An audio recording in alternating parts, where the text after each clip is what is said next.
ಸ್ನೇಹಿತರೆ ನಮಸ್ಕಾರ. Info media Kannada YouTube ಚಾನಲ್ಗೆ ನಿಮಗೆಲ್ಲ ಸ್ವಾಗತವನ್ನು ಹೇಳ್ತಾ, ನೀವಿನ್ನೂ ನಮ್ಮ ಚಾನಲ್ ಅನ್ನ ಸಬ್ಸ್ಕ್ರೈಬ್ ಮಾಡ್ಕೊಂಡಿಲ್ಲ ಅಂದ್ರೆ ಈ ಕೂಡಲೇ ಸಬ್ಸ್ಕ್ರೈಬ್ ಮಾಡ್ಕೊಂಡು ಮುಂದೆ ಬರುವ ನಮ್ಮ ಚಾನಲ್ನ ಎಲ್ಲ ವಿಡಿಯೋಗಳನ್ನ ನೋಡಿ ಅಂತ ಹೇಳ್ತಾ ಬನ್ನಿ ಇವತ್ತಿನ ವಿಡಿಯೋನ ನೋಡ್ಕೊಂಡ್ ಬರೋಣ. ಅಲ್ಲಿ ಪಕ್ಷಿಗಳು ಸೂಸೈಡ್ ಮಾಡ್ಕೋತವೆ. ರಾತ್ರಿಯಾಗಿ ಬೆಳಿಗ್ಗೆ ಆಗೋಷ್ಟರಲ್ಲಿ ಸಾವಿರಾರು ಪಕ್ಷಿಗಳು ಸತ್ತು ರೋಡ್ ಮೇಲೆ ಬಿದ್ದಿರ್ತವೆ. ನೀವು ಕೇಳಿರ್ತೀರಾ, ಸೂಸೈಡ್ ಮಾಡ್ಕೊಳ್ಳೋದು ನಮ್ಮ ರೈತರು ಬ್ಯಾಂಕಲ್ಲಿ ಅಥವಾ ಆಚೆ ಕಡೆ ಯಾರಿಂದನೋ ಜಾಸ್ತಿ ಬಡ್ಡಿಗೆ ದುಡ್ಡನ್ನು ಇಸ್ಕೊಂಡು ಕಟ್ಟಕ್ಕಾಗದೇನೆ ಸೂಸೈಡ್ ಮಾಡ್ಕೊಳ್ಳೋರು ಇದ್ದಾರೆ. ಈ ಹುಡುಗಿರು ಪ್ರೀತಿಲಿ ಮೋಸ ಹೋಗಿ ಅಯ್ಯೋ ಇನ್ಮೇಲೆ ನಮಗೆ ಜೀವನನೇ ಇಲ್ಲ ಅಂತ ಸೂಸೈಡ್ ಮಾಡ್ಕೊಂಡಿರೋರು ನೀವು ಕೇಳಿರ್ತೀರ. ಮತ್ತೆ ಈ ಬಿಸ್ನೆಸ್ ಅಲ್ಲಿ ಲಾಸ್ ಆಗಿ ಅದರಿಂದ ಚೇತರಿಸ್ಕೊಳ್ಳೋಕ್ಕಾಗದೇನೆ ಸೂಸೈಡ್ ಮಾಡ್ಕೊಳ್ಳೋರು ಎಷ್ಟೊಂದು ಜನ ಇದ್ದಾರೆ. ಹೌದು, ಇದೆಲ್ಲ ಮನುಷ್ಯರ ಕತೆ ಆಯ್ತು. ಇನ್ನ ಪಕ್ಷಿಗಳು ಯಾಕೆ ಸೂಸೈಡ್ ಮಾಡ್ಕೋತವೆ? ಅವೇನ್ ಸಾಲ ಮಾಡಿರ್ತಾವ? ಹಾಗೇನಿಲ್ವಲ್ಲ. ಪಕ್ಷಿಗಳಿಗೇನಿದ್ರು ಮನುಷ್ಯರು ಬಲೆಗಳನ್ನ ಹಾಕಿ ಹಿಡಿಬೇಕು, ಇಲ್ಲಾಂದ್ರೆ ಬೇಟೆಯಾಡಿ ಅವನ್ನ ಸಾಯಿಸಬೇಕು. ಇಲ್ಲಾಂದ್ರೆ ಅವು ಯಾಕಪ್ಪ ಸುಮ್ಮನೆ ಸೂಸೈಡ್ ಮಾಡ್ಕೋತೇವೆ ಅಂತ ಯೋಚನೆ ಮಾಡ್ತಿದ್ದೀರಾ? ಅದರ ಬಗ್ಗೆ ಒಂದು ಇಂಟ್ರೆಸ್ಟಿಂಗ್ ಸ್ಟೋರಿ ಇಲ್ಲಿದೆ, ಬನ್ನಿ ನೋಡ್ಕೊಂಬರೋಣ.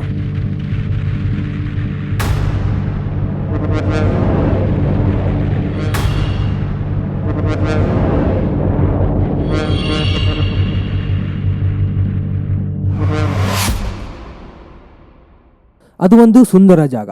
ಅದೆಷ್ಟಪ್ಪ ಸುಂದರವಾಗಿದೆ ಅಂದ್ರೆ ನೀವು ಯಾವ ಕಡೆ ತಿರುಗಿ ನೋಡಿದ್ರು ಹಸಿರೇ ಹಸಿರು. ಅಲ್ಲಿ ಚಹಾ ಬೆಳಿತಾರೆ. ಅಲ್ಲಿಯ ಚಹಾದ ಸ್ವಾದವನ್ನ ನಾನು ಅನುಭವಿಸಿದ್ದೀನಿ, ನೀವು ಒಂದಲ್ಲ ಒಂದ್ಸರಿ ಅನುಭವಿಸಿರ್ತೀರ. ಅಲ್ಲಿಯ ಚಹಾದ ಸ್ವಾದಕ್ಕೆ ಇಡೀ ಜಗತ್ತೇ ವಾರೆ ವಾಹ್ ಅಂತ ಹೇಳಿದೆ. ಅಷ್ಟೆಲ್ಲ ಸುಂದರವಾಗಿರೋ ಆ ಜಾಗ ಸೀರಿಯಲ್ ಸೂಸೈಡ್ ಸ್ಪಾಟ್ ಅಂತಾನೆ ಫೇಮಸ್ ಆಗಿದೆ. ಸೀರಿಯಲ್ ಸೂಸೈಡ್ ಸ್ಪಾಟ ಹಂಗಂತ ಅಲ್ಲಿ ಯಾರು ಮನುಷ್ಯರು ಸಾಯ್ತಾ ಇಲ್ಲ, ಬದಲಿಗೆ ಸಾಯ್ತಾ ಇರೋದು ಪಕ್ಷಿಗಳು. ಈ ವಿಸ್ಮಯಕಾರಿ ಜಾಗ ಇರೋದು ಅಸ್ಸಾಂನ ಉತ್ತರ ಕ್ಯಾಚರ್ ಜಿಲ್ಲೆಯ ಪ್ರಧಾನ ಕೇಂದ್ರವಾದ ಹಫ್ಲಾಂಗ್ನಿಂದ 20 ಕಿಲೋಮೀಟರ್ ದೂರದಲ್ಲಿ.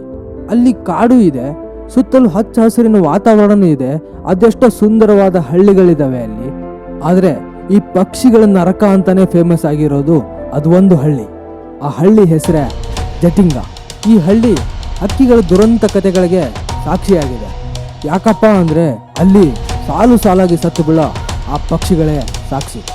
ಅಲ್ಲಿ ಸತ್ತು ಬೀಳೋ ಸಾಲು ಪಕ್ಷಿಗಳ ಸಾವಿಗೆ ಅಲ್ಲಿಯ ಜನರು ಏನ್ ಹೇಳ್ತಾರೆ, ನಮ್ಮ ಪಕ್ಷಿ ಪ್ರೇಮಿಗಳು ಏನಂತ ಹೇಳ್ತಾರೆ, ಮತ್ತು ಅಲ್ಲಿ ಸಾಲು ಸತ್ತು ಬೀಳೋ ಪಕ್ಷಿಗಳ ಸಾವಿಗೆ ಕಾರಣ ಏನು ಅಂತ ನಾವಿವಾಗ ನೋಡೋಣ. ಇದೆಲ್ಲ ಎಲ್ಲಿಂದ ಶುರುವಾಯಿತು, ಯಾವಾಗ ಬೆಳಕಿಗೆ ಬಂತು ಅನ್ನೋದನ್ನ ನೋಡೋದಾದ್ರೆ ಇದು 1900ಕ್ಕೂ ಮುಂಚೆ ಅಲ್ಲೇ ವಾಸಿಸಿದ್ದಂತ ಜನಗಳು ಒಂದಿನ ಈ ಪಕ್ಷಿಗಳು ಸಾಲಾಗಿ ಬಿದ್ದು ಸಾಯೋದನ್ನ ಕಣ್ಣಾರೆ ನೋಡ್ತಾರೆ. ಆವಾಗ ಅವರು ಈ ಪಕ್ಷಿಗಳು ಯಾಕೆ ಹಿಂಗೆ ಸಾಯ್ತಿದೆ ಅಂತ ಆತಂಕಕ್ಕೆ ಒಳಗಾದ ಅವರು ಈ ಯಾವುದೋ ದೇವರು ಕೋಪದ ಪರಿಣಾಮನೇ ಹೀಗಾಗಿರ್ಬೇಕು ಅಂತ ಹೆದರಿದವರು ಆ ಇಡೀ ಹಳ್ಳಿನೇ ಖಾಲಿ ಮಾಡಿ ತಮ್ಮ ಆಸ್ತಿ ಪಾಸ್ತಿನೆಲ್ಲ ಬಿಟ್ಟು ಬೇರೆ ಜಾಗಕ್ಕೆ ಹೋಗೋ ನಿರ್ಧಾರಕ್ಕೆ ಬರ್ತಾರೆ.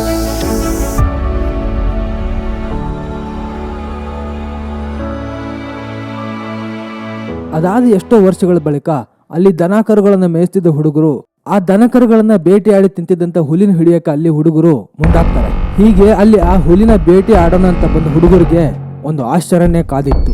ಇವರು ತಂದಿದ್ದ ಪಂಜು ಕೋವಿಗಳಿಂದ ಬರ್ತಿದ್ದ ಬೆಳಕನ್ನು ನೋಡಿ ಅಲ್ಲಿ ಸಾವಿರಾರು ಹಕ್ಕಿಗಳು ಇವರತ್ತ ಹಾರಿ ಬರೋಕ್ಕೆ ಶುರು ಮಾಡ್ತವೆ.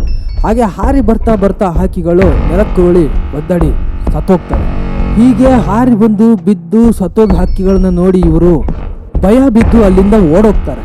ಅದಾದ್ಮೇಲೆ ಅಲ್ಲಿ ಜನಗಳು ರಾತ್ರಿ 7 ಗಂಟೆ ಮೇಲೆ ಓಡಾಡೋದನ್ನೇ ನಿಲ್ಲಿಸ್ಬಿಡ್ತಾರೆ.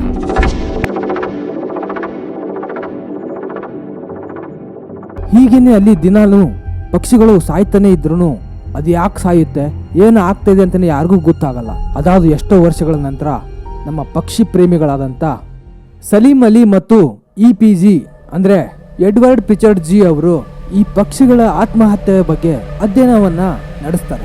ಅದಾದ್ಮೇಲೆ ಹೇಳ್ತಾರೆ, ಈ ತರ ಘಟನೆಗಳು ಈ ಜಾಗನ ಬಿಟ್ಟು ಬೇರೆ ಎಲ್ಲೂ ನಡೆದಿಲ್ಲ.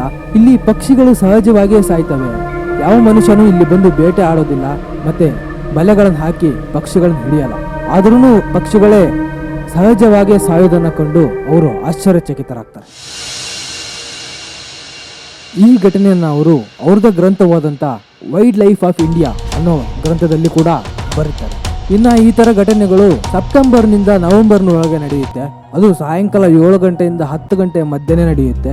ಇಷ್ಟಕ್ಕೆಲ್ಲ ಕಾರಣ ಏನಪ್ಪಾ, ಪಕ್ಷಿಗಳು ಯಾಕೆ ಸಾಯ್ತವೆ ಅಂತ ನೋಡೋದಾದ್ರೆ ಈ ಗುಂಪಲ್ಲಿರೋ ಹಕ್ಕಿಗಳಿಗೆ ಅದಕ್ಕೆ ಬೇಕಾದಷ್ಟು ಆಹಾರ ಸಿಗದೇ ಇರೋದು ಒಂದು ಕಾರಣ. ಆದ್ರೆ ಈ ಬೆಳಗಿನಿಂದ ಸುರಿಯೋ ಸೂರ್ಯನ ಬಿಸಿಲಿನಿಂದಾಗಿ ಅಲ್ಲಿಯ ಪಕ್ಷಿಗಳ ದೃಷ್ಟಿಯು ಕ್ಷೀಣಿಸುತ್ತಾ ಹೋಗುತ್ತೆ. ಹೀಗೆ ದೃಷ್ಟಿಹೀನವಾದ ಪಕ್ಷಿಗಳು ವಲಸೆ ಹೋಗೋ ಸಂದರ್ಭದಲ್ಲಿ ಅಲ್ಲಿ ಅವು ಹಾರುವಾಗ ಬರೋ ಮರಗಳಿಗೆ, ಅಲ್ಲಿರೋ ವಸ್ತುಗಳಿಗೆ ಡಿಕ್ಕಿ ಹೊಡೆದು ಅಲ್ಲಿನ ಪಕ್ಷಿಗಳು ಸಾಯ್ತವೆ ಅನ್ನೋದು ಒಂದು ವಾದ. ಆದ್ರೆ ಅಲ್ಲಿ ಗಾಳಿ, ಮಳೆ, ನೀರಿನಿಂದ ಈ ವಾತಾವರಣದಲ್ಲಿ ಆಗುವಂತ ಬದಲಾವಣೆಗಳಿಂದ ಹಕ್ಕಿಗಳ ಮೇಲೆ ಪರಿಣಾಮ ಬೀರಿ ಈ ತರ ಹಕ್ಕಿಗಳು ಸಾವನ್ನಪ್ತಾವ ಅನ್ನೋದು ಒಂದು ಕಾರಣ ಆಗಿದೆ.